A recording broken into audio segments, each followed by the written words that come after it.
ఎన్నోసార్లు మనం ఒక దారిలో నడుస్తూ వెళ్తున్నప్పుడు ఈ చిన్న చిన్న రాళ్ళు మన కాళ్లకు గుచ్చుకుంటూ ఉంటాయి.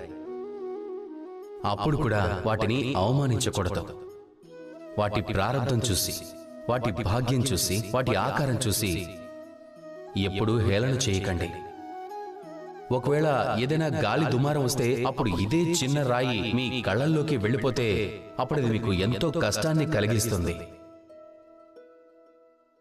అదేవిధంగా జీవితంలో ప్రతి ఒక్క వ్యక్తి ఎప్పుడూ ఎవరిని అవమానించకూడదు. ఎల్లప్పుడూ ప్రతి ఒక్కరిని గౌరవిస్తూ ఉండండి. ఒకవేళ మీరు ఎవరినైనా అవమానించారంటే, ఎవరినైనా తక్కువ చేసి చూశారు అంటే సమయం వచ్చినప్పుడు బహుశా అదే వ్యక్తి మీ శత్రువు అయిపోవచ్చు. మిమ్మల్ని ప్రమాదకరమైన పరిస్థితుల్లో పడేయచ్చు. కాబట్టి ఒకరి ఆకారాన్ని చూసి వారిని హేళన చేయకండి. ఈ ప్రపంచంలో అందరినీ గౌరవించండి, అందరినీ ప్రేమించండి.